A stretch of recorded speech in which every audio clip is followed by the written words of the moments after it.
El sufrimiento es un tema bien impopular. A nadie le gusta hablar de sufrimiento, ¿verdad? ¿Cuánto le gusta hablar de sufrimiento? A nadie. Y hoy en día tenemos iglesias que están llenas de cristianos que buscan una palabra de positivismo. Estos son los mismos cristianos que no quieren que le hablen de sus pecados, de las cosas malas que han hecho en su vida, solamente quieren que le hablen de las cosas positivas. Hay muchas iglesias y muchos evangelistas que se han dedicado a simplemente olvidarse de predicar de salvación y en contra del pecado, y después que tú te sientas bien, todo está bien. Hay muchas iglesias hoy en día que por aceptar más miembros están aceptando abiertamente a miembros homosexuales, transexuales, y todo sea porque el plato de la ofrenda se llene. Ese no es el mensaje que nosotros predicamos en esta iglesia. El mensaje que nosotros predicamos en esta iglesia es el mensaje que está radicado y salido exactamente de la palabra.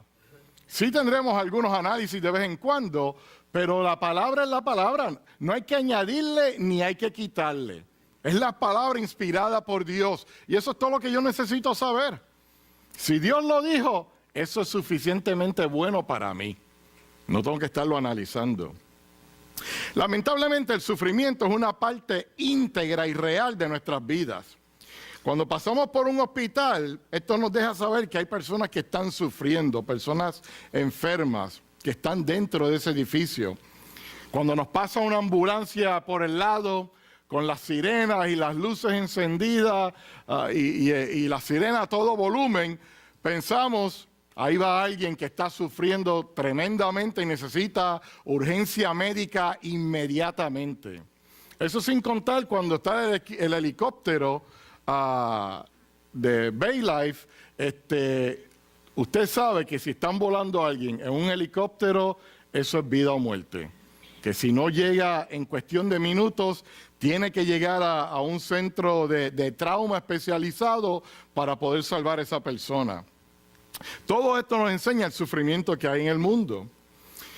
De hecho, por muchos años, yo no sé cuántos de ustedes se acuerdan de esto, en los periódicos teníamos una columna que eran Dear Abby. ¿Cuántos han visto Dear Abby, verdad? Yo leía siempre Dear Abby. Después que yo leía los muñequitos, leía Dear Abby. Pero ¿qué pasa? Que en Dear Abby, siempre esta persona le escribía una carta al columnista, a la columnista sobre sus problemas, sus angustias, sus sufrimientos, sus tragedias, y siempre eran cartas que esto venía por años sucediendo. Pero sin embargo, Dear Abby le contestaba en un parrafito, esto es lo que tienes que hacer. Yo me acuerdo en una ocasión, había una señora que estaba dando queja de su vida y de todas las cosas traumáticas, que había perdido el trabajo, había perdido el marido, había perdido el carro, estaba viviendo en casa de los papás, una tremenda tragedia. Y Dear Abby, la contestación que le dijo fue, hornéate unas galletitas y cómetelas con un vaso de leche.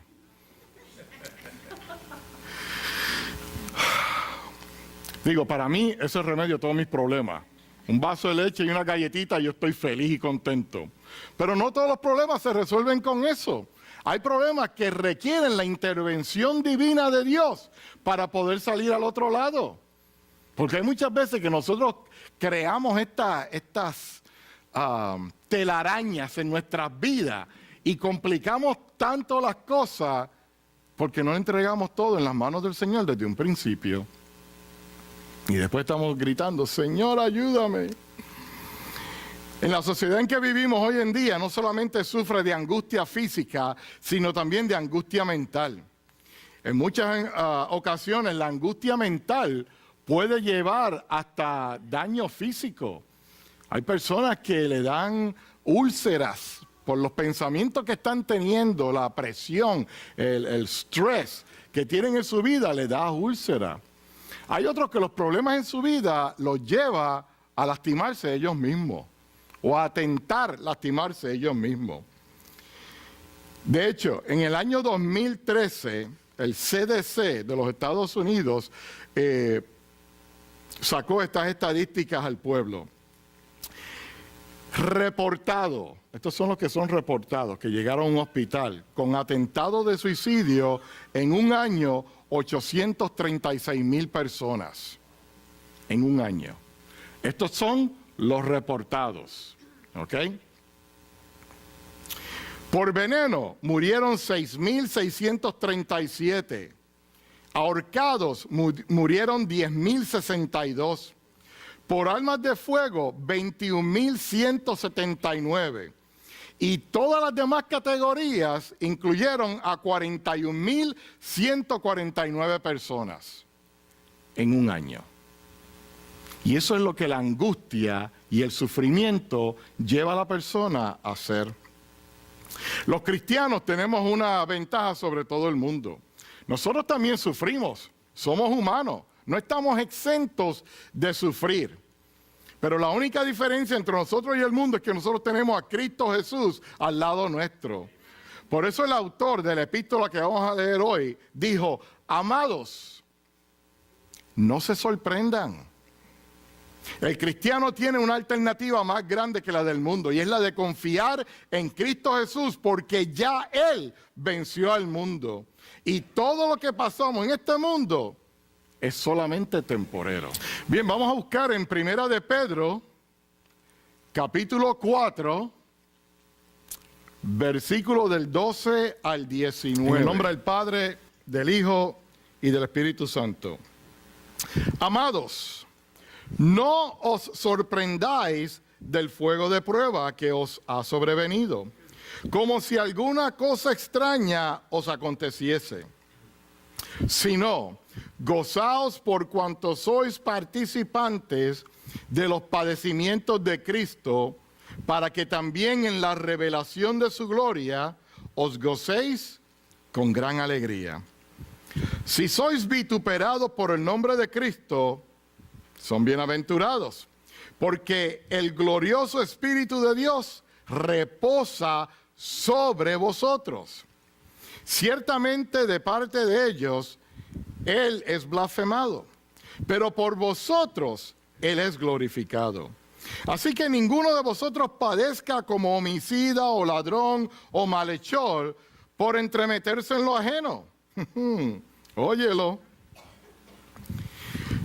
Pero si alguno padece como cristiano, no se avergüence, sino glorifique a Dios por ello. Porque es tiempo de que el juicio comience por la casa de Dios. Y si primero comienza por nosotros, ¿cuál será el fin de aquellos que no obedecen al Evangelio de Dios?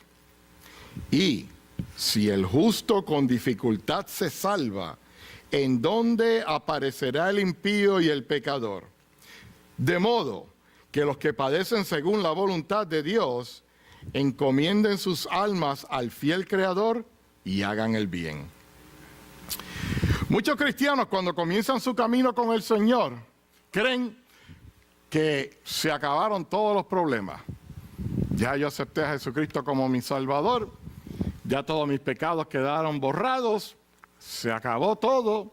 Ahora es a nivel de arcoíris, maripositas y unicornios el resto de mi vida. O corriendo por la pradera y las maripositas amarillas esas saliendo de la grama, como si fuera un cuento de hadas. Pero la realidad es que esa no es la realidad. La realidad es que cuando aceptamos a Jesucristo como Salvador, nuestros pecados han quedado borrados. Comienza una nueva vida.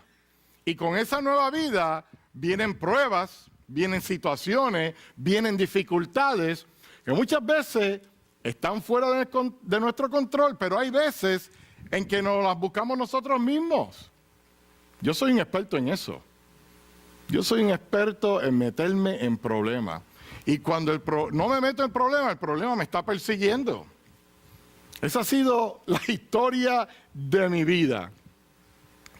Entendamos que Jesús dijo en Mateo 11:30, porque mi yugo es fácil y ligera mi carga. Entendamos la diferencia entre lo que es una carga ligera y un camino difícil.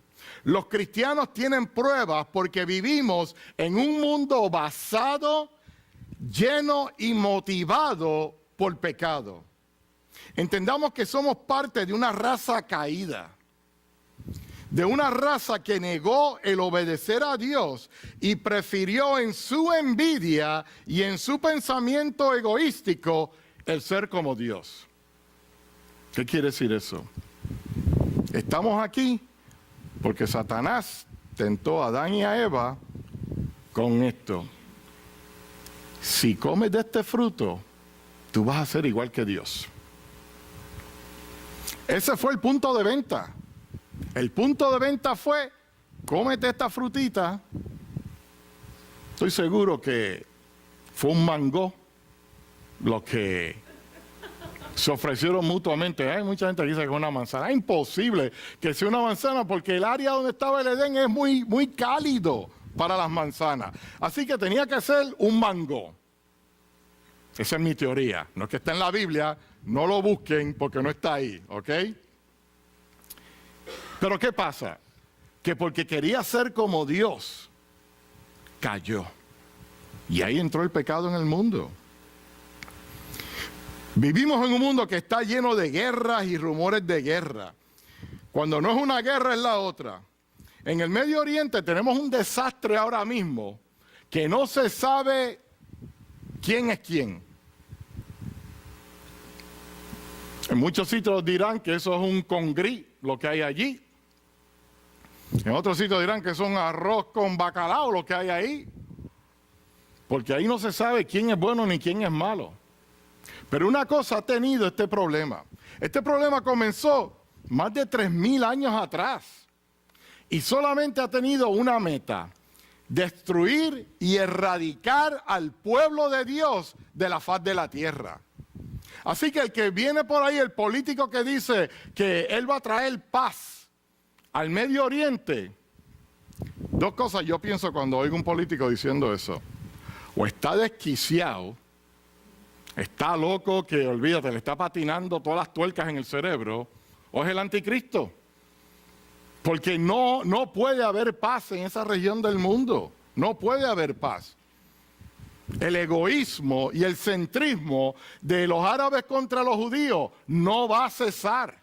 De la única manera que cese es que Dios haga cielo nuevo y tierra nueva. De la única manera. Vivimos en un mundo donde el pecado corre desenfrenadamente. La codicia produce violencia. La mayoría de los crímenes de propiedad suceden por codicia. ¿Qué quiero decir con esto? Cuando se le meten en su casa y le roban, cuando se le meten en su carro y le roban las cosas del carro, todo es por codicia, porque usted tiene algo que ellos no tienen y ellos quieren lo que usted tiene. Se meten en su casa, les roban y se quedan con eso o lo venden. Como quiera que sea, es por sacar dinero. Es la codicia de yo quiero lo que tú tienes. Y por eso es la razón de muchos de los pecados en el mundo. El autor de esta epístola, Pedro, el que negó a Jesús, quiere dejarle saber a los cristianos en el Asia Menor que tener sufrimiento por nuestra conexión a Jesús debe ser un orgullo para cualquier cristiano. Pedro instruye a los cristianos a vivir su vida como Cristo. A pesar de cualquier mal que te pueda ocurrir, tienes que vivir como Cristo. Él les dice que soportar persecución, incluso sin tener una palabra de protesta, es el ejemplo que Jesús nos dio. Especialmente estaba profetizado en Isaías 53:7, cuando dice: angustiado él y afligido, no abrió su boca, como cordero fue llevado al matadero, y como oveja delante de sus trasquiladores, enmudeció y no abrió su boca. Yo le puedo decir que por experiencia personal, yo he sido atacado por todos lados. De frente, por la retaguardia, por los flancos. El Señor se va a encargar de eso. Porque esto es lo que pasa. Cuando alguien empieza a hablar mal de ti y tú hablas mal de ellos, ¿a dónde termina eso? En ningún sitio. Como cristiano, cuando me atacan y hablan mal de mí, yo los dejo. Porque yo sé que están erróneos.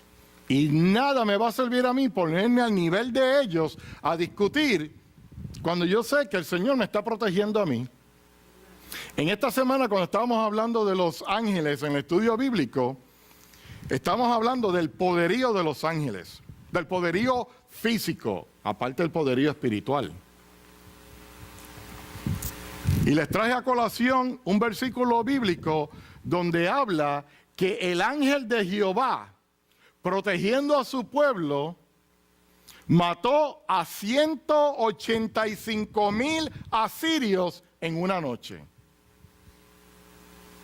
Un ángel. Así que si todos tenemos un ángel de la guardia que acampa en derredor de nosotros, ¿por qué tenemos que temer? No hay que temer. Amén. Amén. Los cristianos tienen prueba porque Satanás tiene poderes. Y sí dije la palabra poder, pero no dije que era todopoderoso. No dije que era todo sabio, todo conocimiento, no. Él simplemente tiene una autoridad limitada, un poderío limitado. De no ser así, Pablo no hubiera dicho en Efesios 6, 11 y 12, vestíos de toda la armadura de Dios para que podáis estar firmes contra las acechanzas del diablo. Porque no tenemos lucha contra sangre y carne, sino contra principados, contra potestades, contra los gobernadores de las tinieblas de este siglo, contra huestes espirituales de maldad en las regiones celestes.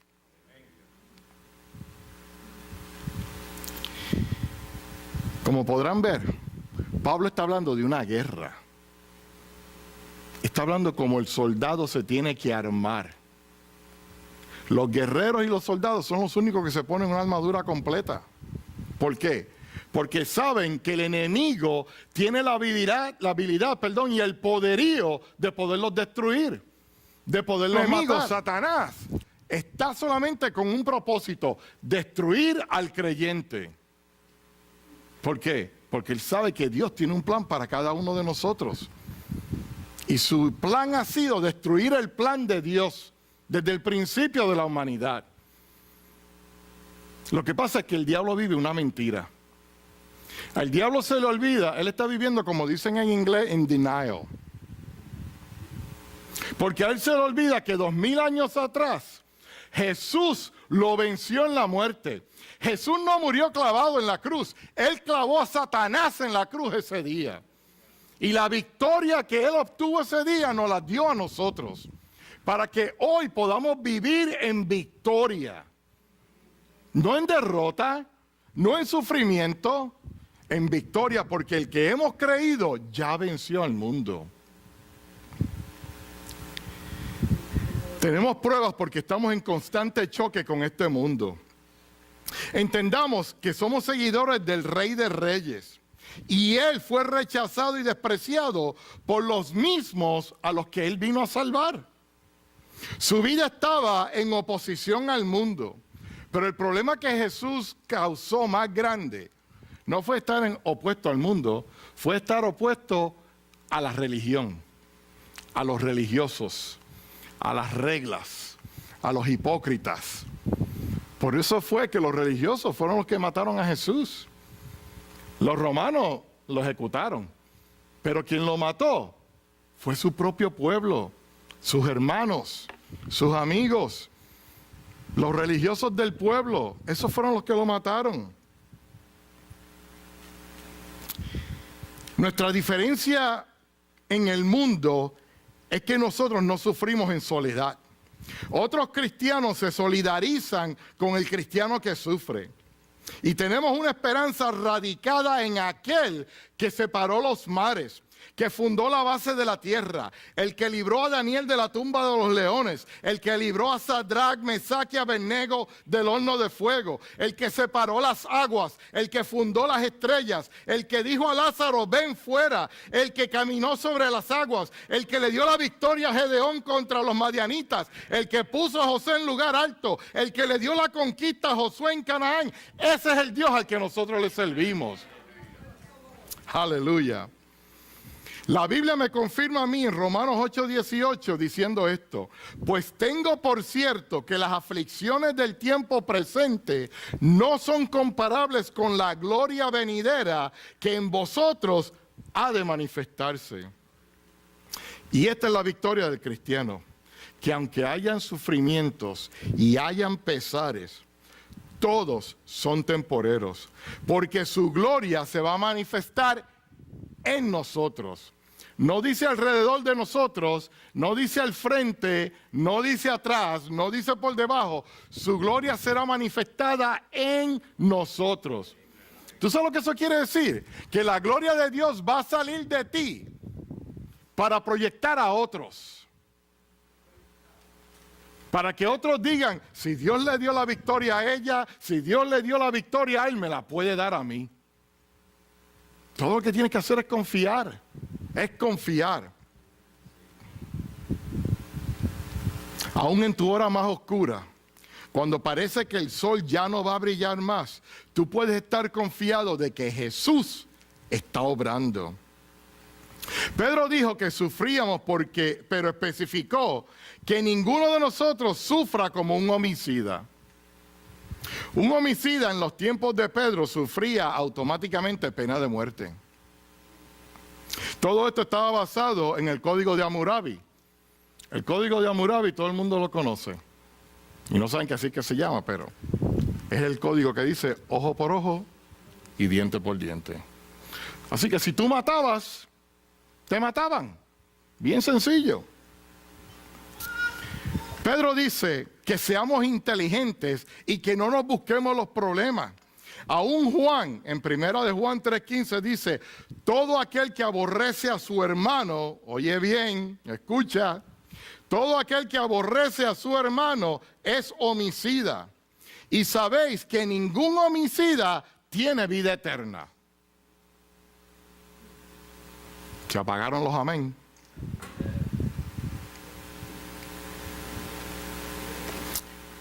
¿Cómo asesinamos a nuestros hermanos?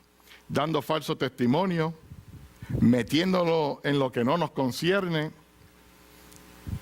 emitiendo juicio, como si alguno de nosotros tuviera la autoridad y la capacidad de dar juicio. Yo no sé ustedes, pero yo sé que yo no tengo esa habilidad ni esa capacidad. Esa habilidad y esa autoridad la tiene Dios de emitir juicio. Yo no emito juicio. ¿Sabes por qué? Porque yo fui un pecador. Pero ¿sabe una cosa? Dios tuvo misericordia de mí. Dios extendió su amor hacia mí. Dios me dio una segunda oportunidad. Cuando muchos decían, mire que este pastor, mira este que no está ni preparado para predicar. Pero es como dije la semana pasada, Dios no llama al preparado, Él prepara al llamado. ¿Tú sabes por qué? Para que Él reciba toda la gloria. Porque cualquiera se puede parar aquí con tremendo título y predicar. Pero tú sabes qué, los títulos son nada. Ayer yo estaba hablando con un pastor y toda la conversación él me seguía diciendo, Pastor Morales, Pastor Morales. Yo dije, mira, pastor, pare un momentito. Mi nombre es José. Eso de pastor, eso es un título de cuestión para cuestiones oficiales. Pero si estamos hablando de una conversación entre nosotros, there's no need for that. Mi nombre es José, llámeme José. Y él se echa y me dice, ok, Pastor Varón José. Yo dije, voy a perder con este individuo, lo voy a dejar tranquilo. Pero los títulos son nada.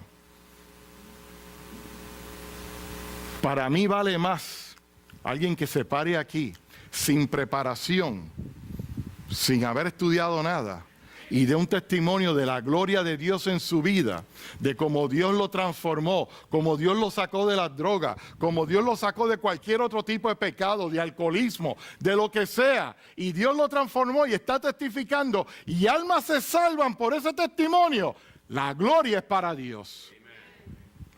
Él no necesitó un título. Jesús no usó un título. El título más grande que él usó fue Hijo de Dios. No dijo nada más. El resto del tiempo le llamaban maestro, le llamaban rabí, pero él no decía a nadie, hasta que no me llamen maestro no te me acerques. Si no me dices rabí, coge un número y afila.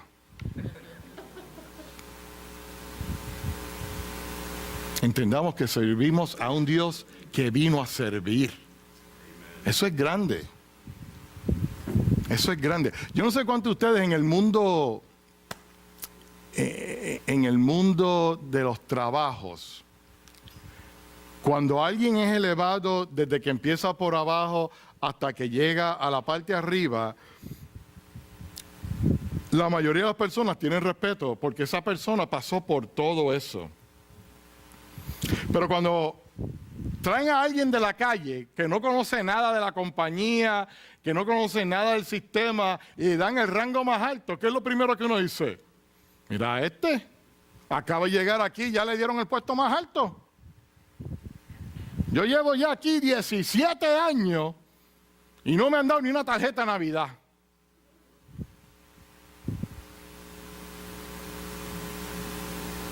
Le servimos a un Dios que se hizo igual que nosotros para llegar a la muerte, resucitar de entre los muertos y ascender al cielo y sentarse a la diestra del Dios Padre para decir, Padre, por este fue que yo morí. Ese es el mejor abogado defensor que tenemos. Se llama Jesús de Nazaret. Finalmente, hay ocasiones en que los cristianos sufren debido a que se descarrían del camino y las consecuencias son castigables. En Hebreos capítulo 12, 6, 7 dice, porque el Señor al que ama, disciplina y azota a todo el que recibe por hijo. Si soportáis la disciplina, Dios os trata como a hijos, porque ¿qué hijo es aquel a quien el Padre no disciplina? Tal vez sufrimos ahora, pero la gloria que viene más adelante es mayor que cualquier sufrimiento terrenal en esta tierra. Porque todo lo que pasamos en esta tierra es simplemente temporero.